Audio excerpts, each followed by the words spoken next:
Good afternoon and welcome to the Happy Half Hour. I'm Leigh Kubin. I'm Sandra Priestley. Welcome to our podcast. Happy Thursday. Happy It's Thursday. Happy Half Hour. Gonna be good. I know. I can't wait to see what flies out of our mouths today because last week was fire. Woohoo. I am having non-alcoholic Moscow Mule. Nice. And your little Yes. mug. In my Moscow Mule mug. Like you can't have Moscow Mule without the mug, I There you feel. go. What are you having? Well, today I am having some peach water. Oh, yeah. I've got too much going on. I've got two You events have when I'm to done. run, right. And So, so I figure, you know, refresh my body with some water. okay. What are we going to talk about today? I'm Oh, like so into this dream you were yeah, oh my talking gosh. about So earlier. it was a Sunday afternoon. I was taking a nap and it was a lazy day.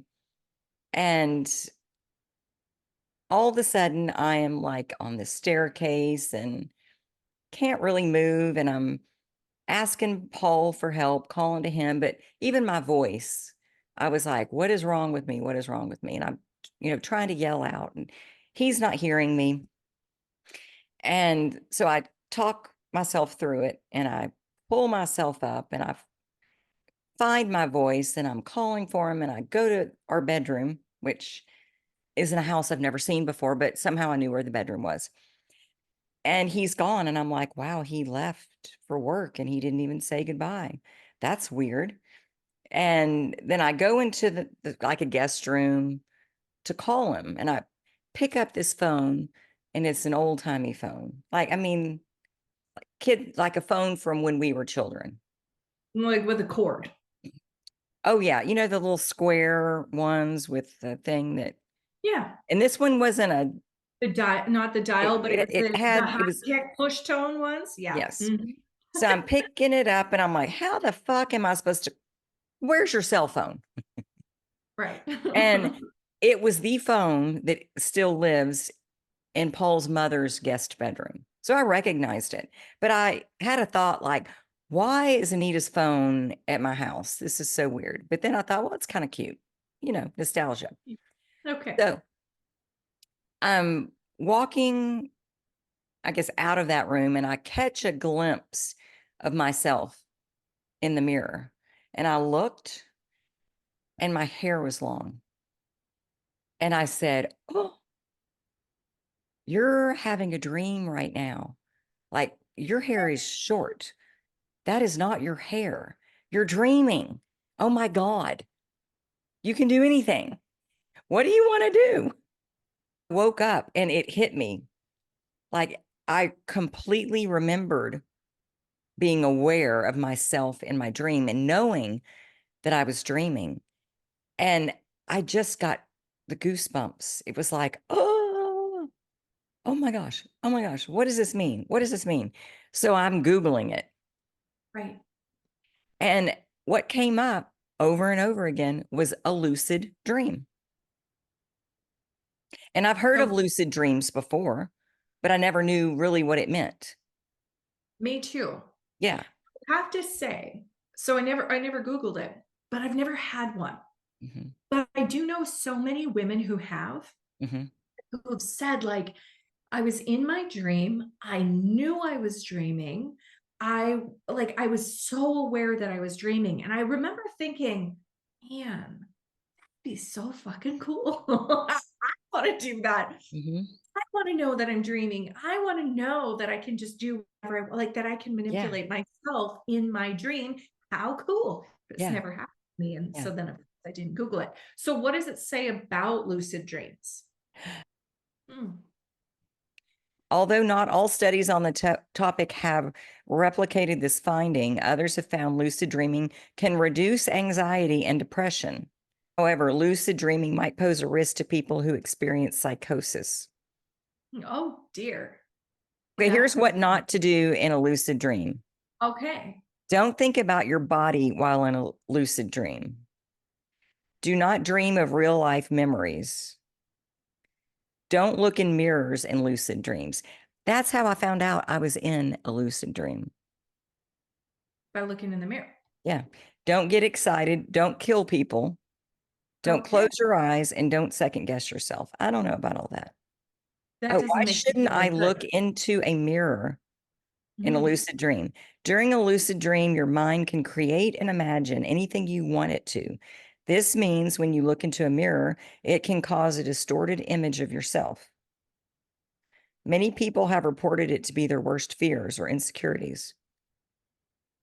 Mm. Not my case. Not unless you have a big, deep fear of growing your hair. Right. But I didn't find all the stuff I found the other day because I was on my computer and I was asking specific questions because I didn't know what it was called. So I'm like, what does it mean when you're aware of being in a dream while you're in the dream? Right.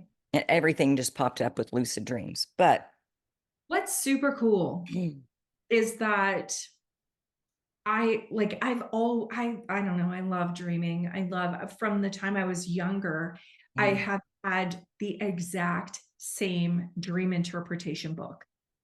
Like I I've got still have like three. I still have the only one I've ever used. I still have it from like, I don't know, I was probably 13, 14 years old. Like, Wow. yeah.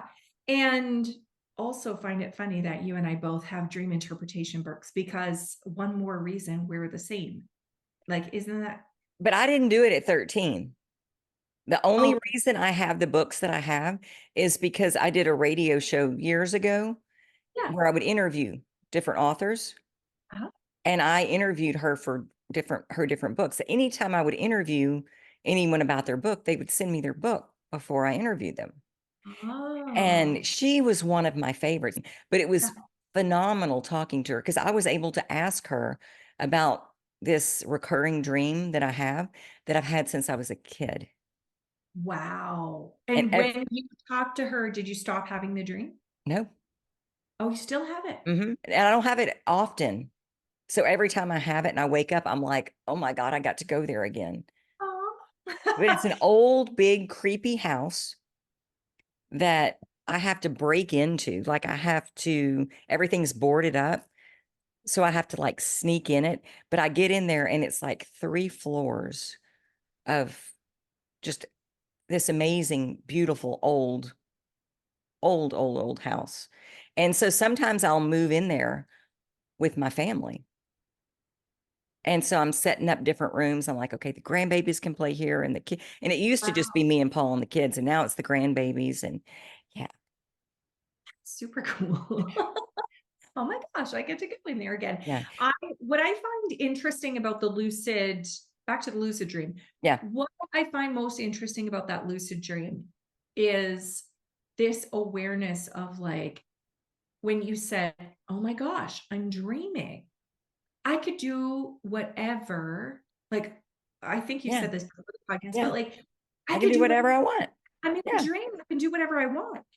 And for me, as soon as you said that, I Mhm. thought, oh, but you could choose that Today. for wake. Yeah. You could choose that every day. You could Yeah. do what you wanted. Mhm. So, like, maybe this was the message that you needed, right? That it was like, oh, Yeah. wait, this feeling of freedom, like, whoa, I can do whatever I want. No expectations, no limiting beliefs, no Yeah. bullshit that tells me that I can't. No And when, worried about what will people think. right, like when we remove all of that, we can literally do whatever we want every day. I mean, Yeah. we have responsibilities, Sure. probably got to eat sometimes, but you know, I feel as though this is sort of a resounding message I keep hearing all the time. Yeah. Like I think I'm a slow learner because I keep having to get the same sort of message all the time. But it's like this idea of like, but if you just stripped away all of that shit, what would you do right now? Right. Go do that. Mhm. Like I really feel as though 90% of all of our problems are caused by ourselves. Yeah. Just And our our own doubt. thoughts. our own thoughts, our own self-talk, our own emotions that we lean in on, and Yeah. all of our like past traumas, whether that's a big T or a little T, like Gabby says, Hmm. it's so much Yeah. of like, what if we could live our life just going, what What am do I I going want to to do? do in this moment right here? What do I want to do? What do I want Yeah. to say? How do I want to show up? What the fuck do I Yeah. want to do? Can I wear my shoes today? Yes, I can wear my high heels to the Hmm. grocery store. Yeah, for sure. But Yeah. we limit ourselves and we say, "Oh, I really, really want this, but here's all of the reasons why I can't have it." Yeah. So forget Yeah. it. Well, and you had sent me an Abraham Hicks video, and as this spews out of my mouth now, I can't remember the exact details, um, but the conversation was really around like, I remember interpreting it in this way. You can either be right or be happy. Like, and I don't remember what Esther Hicks was saying exactly, but Yeah. that's the interpretation that I took on it, because uh, Cam and I, on the inside of our cupboard, he had this quote, and it was like in our kitchen, and he Mhm. had this quote, and it was something like, I choose happiness over being right. And I Mhm. might have said that in this podcast before. I choose happiness over being right.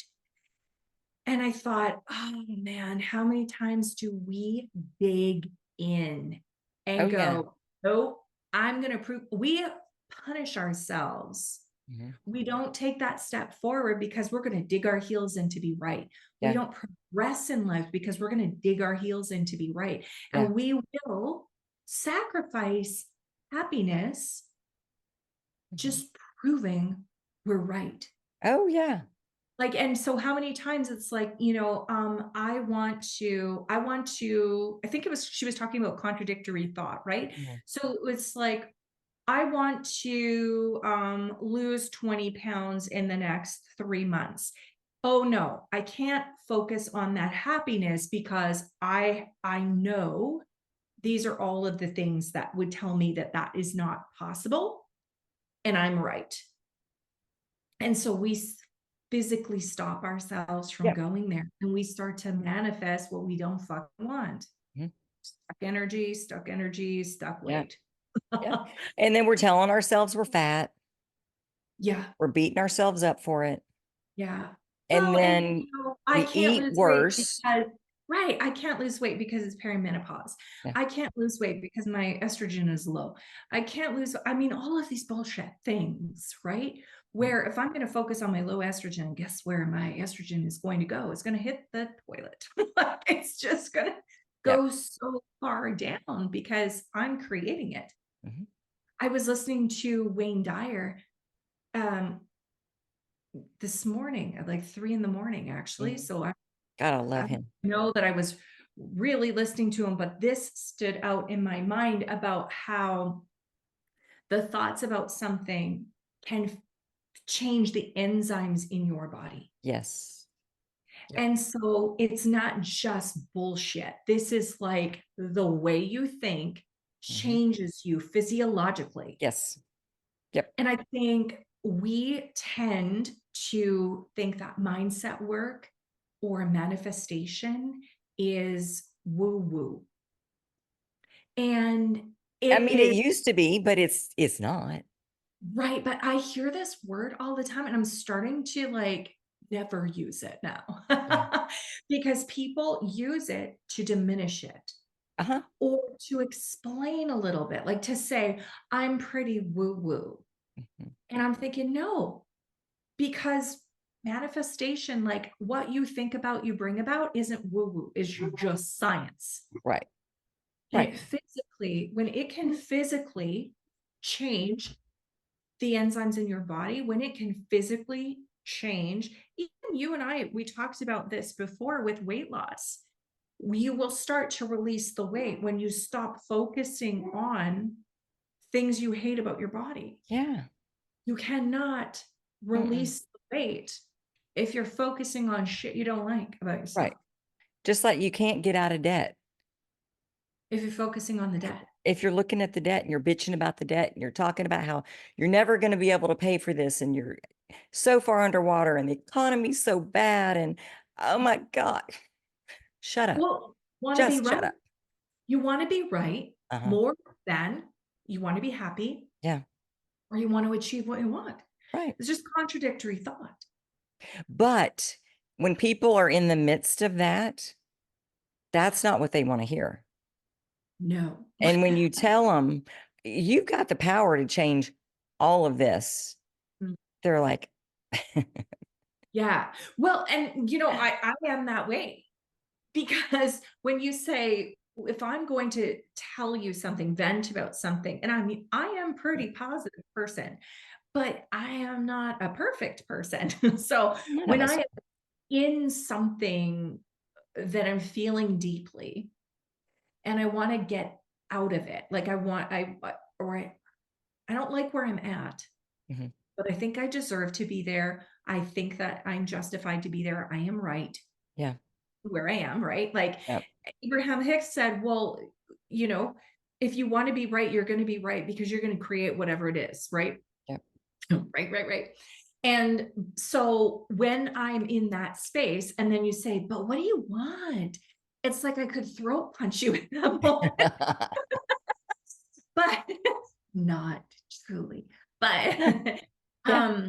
it's like this, oh no, I need to get this out. I need to release this. You know what I mean? And I Mhm. think so some of us, this is what I'm kind of toying with this lately. I have a client who chooses never to write anything negative, Mhm. ever. She only will create what she wants. She wants to write manifestation. She wants to write all of the things she's grateful for. She wants to, like do all of these things to escape her thoughts and focus on the good. And that brings the good. Okay. For me, I have always thought, I don't want to dig at the stuff. If it comes up, it'll come up naturally. So I don't want to dig at it and I don't want to Mm. focus there. But when I do have those thoughts, I want to do something to release them. And so I think sometimes people can just either work through them to release them, Mhm. or they can spend time just distraction in the distraction of what they want. Okay. I mean, I Mhm. think I think maybe people like there's two different kinds of people, Well, I think but everyone we needs to still want to, release it. but we still want to get to The other side? the good stuff, Yeah. right? Like I think there are people that just want to be miserable or Right. like, Right. but I mean, the people, because I really have felt, I have been saying over and over and over again, if you have negative thoughts in your subconscious mind, you got to release them. So do what you need to release them and not roll in it. Mhm. But this client of mine, she chooses to just distract herself and go to the positive thought, which is what Abraham Hicks was talking about in that video. So I thought it was so intriguing to me. I need to listen to it a third time or more because the first two times I got something different out of it. Isn't it crazy? Yeah, like where was I the first time? I listened to it and then I immediately started again. Mhm. And No, I I've heard something. got some of them that have been popping up over and over again, and I'm like, but I don't notice it at first. But there's a story somewhere in there, and I'm like, "Oh, shit, I've heard this before. How did I Mm, miss this?" mhm. And it just makes me realize how you hear. So I can send you one, and I could hear something in it, and you could hear something totally different in it. And Wow. you could listen to it again and hear something different because what we hear is based on where we are in that current moment, like with where our awareness is at. And it's the same Exactly. with experiences. Mhm. We all have different experiences based on where we're at. Well, and you and I could be experiencing the exact same situation. We could literally be in the same vehicle. and you're going to experience something different than me. Yeah. It's just like, how cool. Really. Kind of Life, mind bending. it is kind of mind bending. Mhm. Cool story though. Paul and Lily and I were playing with Easton the other night. I got him his new little magnets. He had a little set of them and he wanted some more. So I picked him some new magnets up and we're all sitting on the floor and we're playing. And he goes, Geely, something just gave me an idea. And my heart like did a flip flop because I was wanting to go, that is your inner being. Yeah. And that is where all the good stuff flows. Listen to that voice that gives you ideas. Yes. And he wanted to build this bridge. And me by myself, I mean, I was ready to sit down and try to figure it out. But it ended up that all four of us were sitting here with these magnets trying to figure out the best way to build this bridge for this kid. And he was helping and he had ideas. And we all got done and it was amazing. Paul did not need any of us. Paul could have built a magnificent bridge by himself.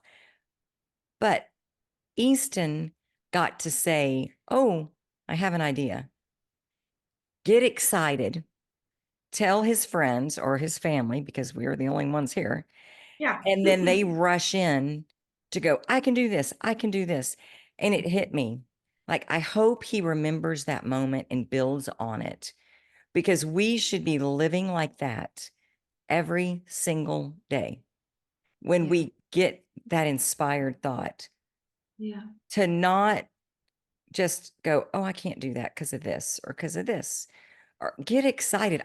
Someone just gave me an idea and watch the people come in to support and encourage and help us do it.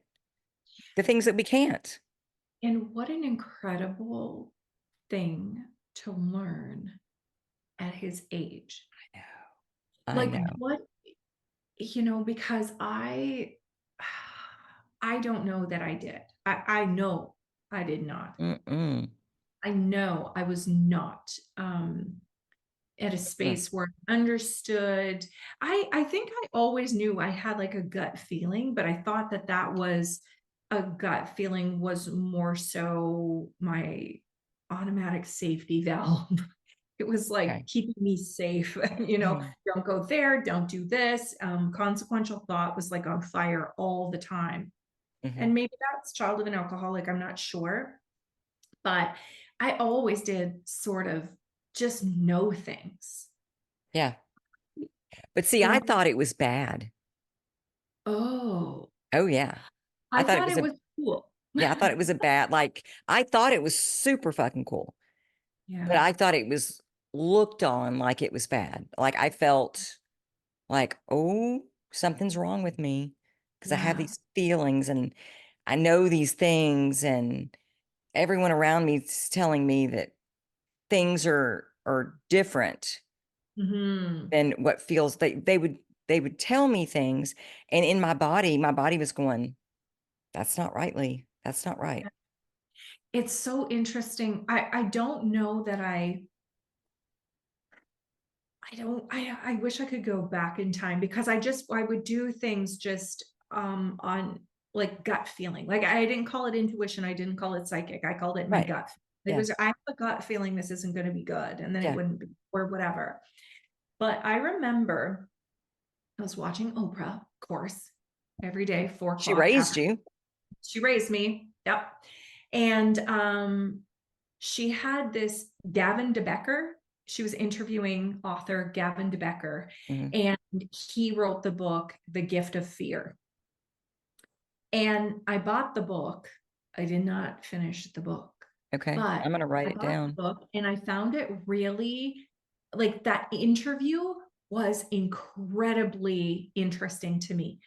Um, and what he was talking about, I can't remember the subtitle in the book, but it was like people who have had were victims of trauma Mhm. and how they listen to their gift of fear and they didn't second guess themselves, and that kept them alive or safe.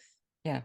And so he talked about all of these different situations that that women, I think primarily, but people had gone through that, where they had experienced this.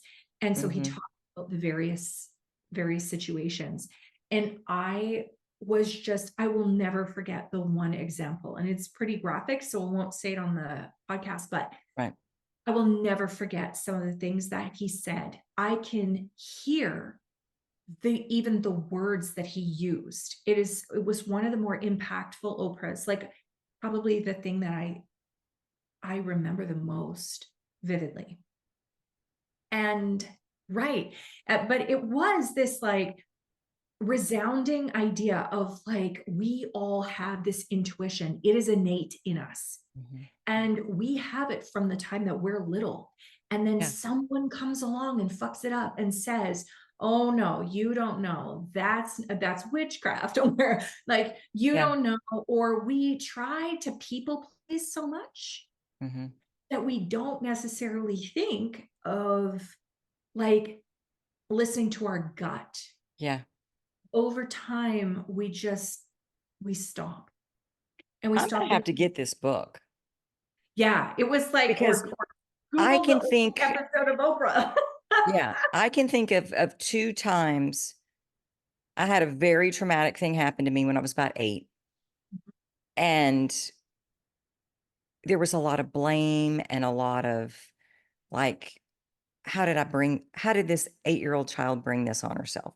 But in the 8-year-old body, it was, I did this. I made this happen somehow. Mhm, But it was awful. It was traumatic. But when it was probably a year later, coming home from school, someone tried to get me to get in their car, mhm. like a man tried to Right. get me to get, I don't remember what the excuse was, but he opens the door and I start running, which I never would have done before because Yeah. you listen to adults when Mhm, they are asking you for something. And then when I was 10, living at my grandma's house, maybe I was 11, I don't know. I'm riding my bike around the neighborhood and this van pulls up and there are 2 men inside the van and they're like, we're looking for this address. Can you just hop in the van and oh my show us where this house is? And we'll give you $20 for your time or something like that. Maybe it was $10. I don't know. And let me just tell you that I never got on my bike and ran so fast. I mean, yeah, like I was gone. yeah. And I've always wondered, like, because I was afraid, Mhm, but it was almost like a, oh, hell no. mhm. Like, and so that book kind of speaks to me. Yeah. Oh, well, I'm sure the Mm. book is great. I You're like, I'm like, pretty sure I read the footnotes. I bought it. But I I there was something about it. There was something about that interview. I mean, I'm telling you, I have watched how many years was Oprah on? 25? Long I mean, time. I watched probably almost every single episode because there was nothing else to watch in the freaking 80s. I mean, it was like 4 o'clock when I get home from school, Monday through Friday. Like I only had 2 channels in the country up in here. And And it was you're so, lucky that you had Oprah because Oprah was the gateway to a lot of this new thinking that we have so true. because she took the woo woo Yeah. and made it normal. She did. Mhm. And she did that with feng shui for me. Yeah. She did it with a lot of stuff for Mhm. sure. Yeah. So thank I you, Oprah Winfrey. thank you, Oprah Winfrey. Right. I You know. changed our lives. Was the one that I sent you today the one where Esther needed her view back? Yes. Okay. That That's was what I wanted to so good talk. That's too. what I want to talk to you about. So when she was talking about how she wanted her view back, people came out, trimmed the trees. She gets there. She has her view back. She's so excited, but now there's a man in a suit with a phone taking pictures of these stumps that she thinks that her crew just tore down on his lot, and she's going to confess and all the stuff. And then it comes out that none of that even happened. They cleaned up her view. That man was out there for whatever reason, Yeah. and she made the whole story up, Yeah, and because she couldn't she see anything else. right, like she said, when they cut her trees down, then she was able to see Right. stumps that they had cut down themselves. But she was like, it was so funny because she said, like, am I going to jail for cutting my neighbor's trees down? Right. And she had, She's yeah, like, the like, gig is up. yeah. And it was so interesting because she had so convinced herself Yeah. of this probable story. Like, and what I liked about it, she's like, she went to lunch with the same friend that she was to lunch with before when the whole Mhm. tree happened. And her friend said that they couldn't have done that. Like, where would We all the weren't trees gone that long. where like we weren't gone that long. Where's the debris? The trees that they did cut down, they just left them sitting there. So where's the debris of those trees? Like that couldn't have happened. And she went, oh. But the message was so much so about we create bullshit stories Yeah. all the time based on our And then perception. act like they're real, Act like they're and it real feels like they're real in our bodies. and plan out like the most how am I going to fix this? The panic goes, oh man, how many times I do this? Mhm. It's a lot. Yeah. It's a lot.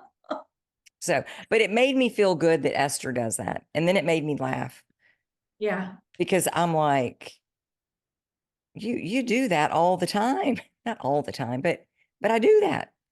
And it doesn't feel good in the body No, it does not. at Not. all. Our inner being does not love the stories. No, our inner, yeah. And to me, I'm going, is Abraham not saying, Esther, stop making up stories? Right. You know, like, But come on, Abraham. Abraham needs some content. Yeah. Abraham, let's talk. Yeah. But on that note, we're out of I time. think we are. So, This was fun. yes, thank you. This was awesome. And thank you guys for joining us. We'll see you next Thursday on the Happy Half Hour. Bye. I